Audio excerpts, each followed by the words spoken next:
Hi friends, welcome back to Shruti Vennela channel. ఈరోజు కొన్ని motivational stories చెప్పుకుందాము. ముందుగా ఒక పక్షి తేనెటీగ స్టోరీ చెప్పుకుందాము. ఒక పక్షి చెట్టు మీద కూర్చొని తేనెటీగను గమనిస్తుంది.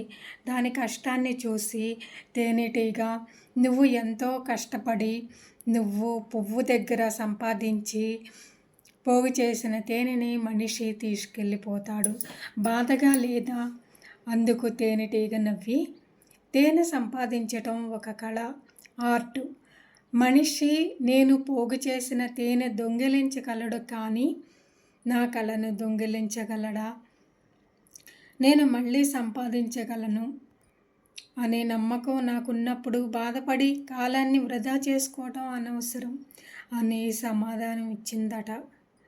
మనకి మన మీద నమ్మకం ఉన్నప్పుడు ఎవరేమి మాటలన్నా మన టాలెంట్ మనకి ఉంటుంది. ఎప్పుడు మన టాలెంట్ని, కష్టాన్ని నమ్ముకోవాలి. ఎవరో ఏదో అన్నారని బాధపడుతూ కూర్చోకూడదు. మరొక నీతి కథ చెప్పుకుందాము. అనగనగా ఒక ఊరిలో ఒక బాలుడు ఉన్నాడు. అతనికి ఒక సందేహం వచ్చింది. ఒకరోజు తన గురువు దగ్గరికి వెళ్ళి, గురువుగారు, ఎక్కువగా మాట్లాడటం మంచిదా, తక్కువగా మాట్లాడటం మంచిదా అని అడిగాడు. అప్పుడు ఆ గురువుగారు చిరునవ్వుతో ఈ జవాబు చెప్పారు: కప్ప కోత రాత్రి పగులు తేడా లేకుండా ఎప్పుడూ కూస్తూనే ఉంటుంది, కానీ దాని కోత ఎవ్వరూ పట్టించుకోరు.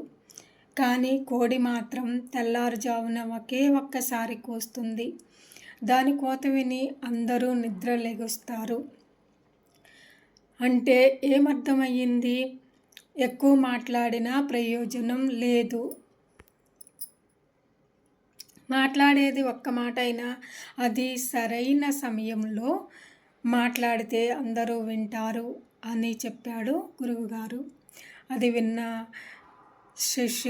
పిల్లవాడు ఎంతో సంతోషించి ఇంటికి వెళ్ళాడు. ఈ వీడియో మీకు నచ్చితే లైక్ చేయండి, కామెంట్ చేయండి. Please subscribe my channel. Thank you for watching.